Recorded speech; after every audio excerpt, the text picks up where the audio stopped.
ये साल जाने वाला है, यानी 2022, 2023 आने वाला है। हम हमेशा सोचते हैं कि ये जो साल है ना, इसमें हम ज़्यादा से ज़्यादा चीज़ें कंप्लीट कर लें।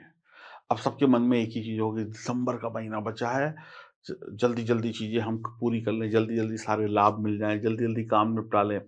जब आधा दिसंबर बीत जाएगा तो कहेंगे 15 दिन बचे हैं, जब 15 दिन बीत जाएँगे तो कहेंगे 1 हफ्ता बचा है ना? तो दिसंबर का आखिरी सप्ताह क्या पूरे दिसंबर का निचोड़ आपके सामने लेकर आएगा?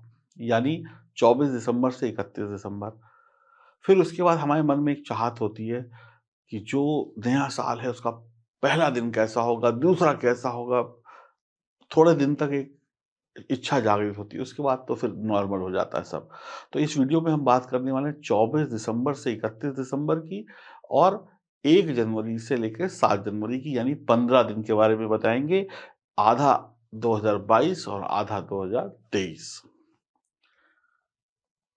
इसका अंत कैसा होगा, उसकी शुरुआत कैसी होगी, ये हम बताएँगे। आप सभी लोग चैनल को सब्सक्राइब कर लें, बेल आइकन के बटन को दबा दें, फेसबुक और इंस्टाग्राम पर हमें फॉलो करें और आप हमारे साथ पहली बार जुड़ रहे हैं, तो ज़रूर चैनल को सब्सक्राइब कर लें। अब हम बात करते हैं आपकी राशि की कि आपकी राशि के लिए जाते-जाते साल क्या देके जाएगा और आते-आते साल क्या लेकर आएगा। अब बात करते हैं 24 दिसंबर से 31 दिसंबर की। 24 दिसंबर को शत्रु व विरोधी आपके विरुद्ध किसी के कान भर सकते हैं, यानी कि लोगों को आपके खिलाफ कर सकते हैं। इससे आपको कुछ कड़े अनुभव होंगे। एक अनजाना सा डर मन में हावी रहेगा, लोग आपको बातें सुना सकते हैं। 25-26 तारीख को जितनी मेहनत करेंगे, जितना करेंगे उतना ही पाएँगे, मेहनत से ज़्यादा नहीं पाएँगे। यानी कि भाग्य का साथ नहीं मिलेगा। जितनी मेहनत बल्कि उससे थोड़ा-सा कम ही मिलेगा, ज़्यादा नहीं मिलेगा। भविष्य को लेकर नई योजनाएँ बनाएँगे, आपका पराक्रम, आपका दबदबा, आपका रुतबा जो होगा, वो गज़ब तरीके से बाहर आएगा। 27 और 28 तारीख को धन प्राप्ति में रुकावटें और अवरोध आ सकते हैं। दैनिक व रोज़मर्रा के कार्यों में आप व्यस्त रहेंगे। संतान व माता-पिता की तरफ से आपको आशीर्वाद मिलेगा। संतान की तरक्की होगी। आपके पिता का भी काम-धंधा अच्छा चलेगा। शिक्षा पर आप ध्यान देंगे। किसी ज्ञानवर्धक साहित्य को पढ़ने में समय व्यतीत करेंगे, यानी कि ईश्वर की भक्ति में मन लगेगा। 29 से 31 के मध्य में सकारात्मक प्रयोग आपको देखने को मिलेंगे। लोग आपकी उदारता, दरिया-दिली के कायल होंगे। आर्थिक पक्ष पहले से बहुत बेहतर होगा। रुपए-पैसों की प्राप्ति होगी। फँसे हुए पैसे ये साल आपको जाते-जाते दिलवा देगा। जो भी कुछ अटका हुआ मामला था, वो भी पूरा करवा देगा। अब बात करते हैं 1 जनवरी से 7 जनवरी की। वर्ष की शुरुआत सही नहीं कही जा सकती है। 1 और 2 को चंद्रमा चतुर्थगत होंगे, यानी कि थोड़ी-सी टेंशन होगी, थोड़ी-सी परेशानी होगी। अगर इन मानसिक टेंशनों से आप ऊपर निकल गए तो सब कुछ बढ़िया है।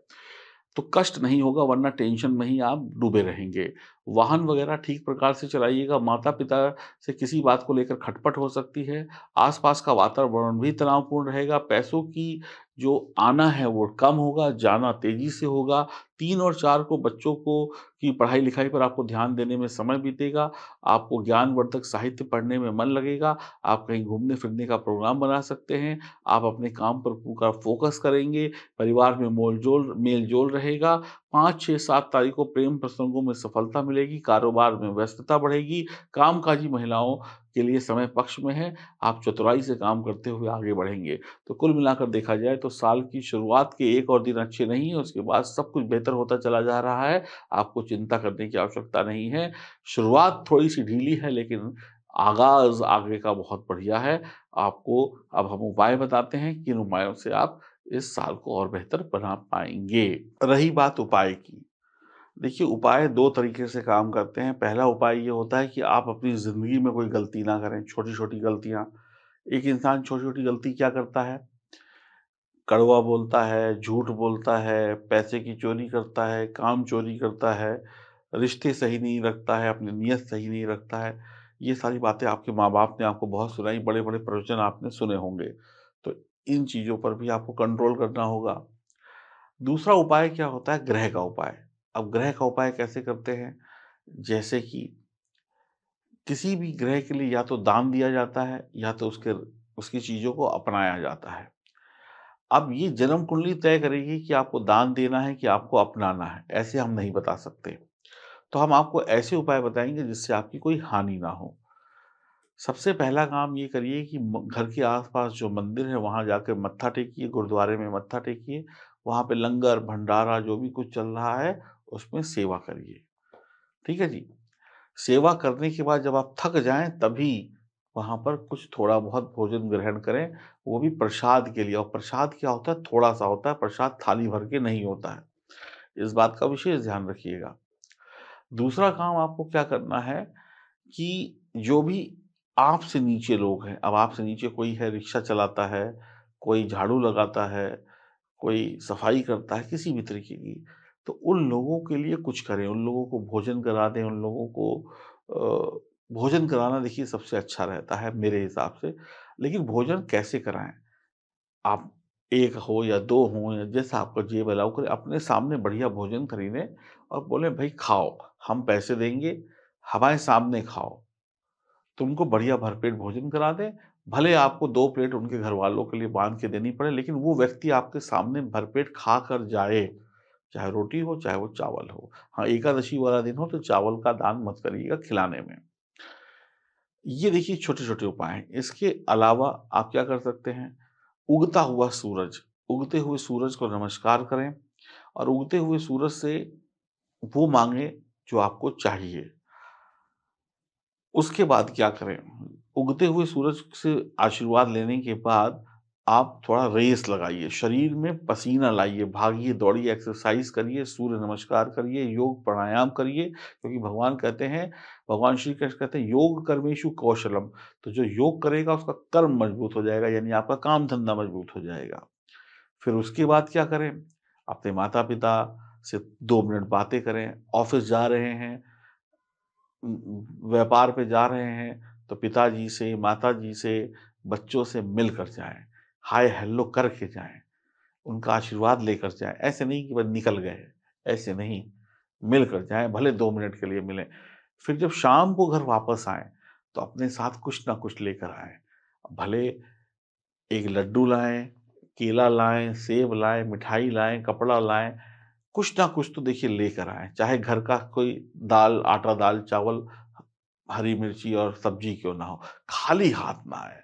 घर हाथ में कुछ ना कुछ होना चाहिए। फिर अगर खाने की चीज़ है तो परिवार के साथ मिल बैठकर खाएँ, ठीक है? फिर रात में सोने से पहले अपने पैरों को बहुत अच्छी तरीके से रगड़ कर साफ करें, लेकिन पैरों को बहुत अच्छी तरीके से तौलिए से, टॉवल से पोंछ भी लें। फिर उसके बाद गीले-गीले पैर लेकर बिस्तर पे ना जाएँ, पोंछ कर पैर जो होते हैं बिस्तर पर लेकर जाएँ और फिर सोएँ।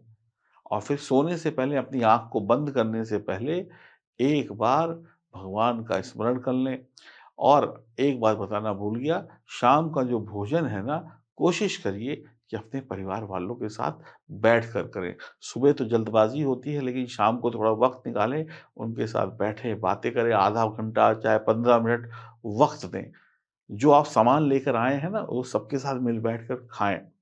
और फिर जब फिर आ जाते हैं बिस्तर पर, तो आँख बंद करने से पहले भगवान को नमस्कार करें और ये कहें, "मेरा आने वाला दिन तुम ही तय करोगे कैसा होगा। मुझे तो ये भी नहीं पता कि मेरी नींद सुबह खुलेगी या नहीं खुलेगी। आप अंतर्यामी हो, ये आप पर छोड़ा कि आने वाला कल कैसा होगा।" इतना कहकर आप गहरी नींद में सो जाएँ और सुबह भगवान आपको अपने आप उठा देंगे कि उठो बेटा काम पर लग जाओ। हरि ओम, नमस्कार।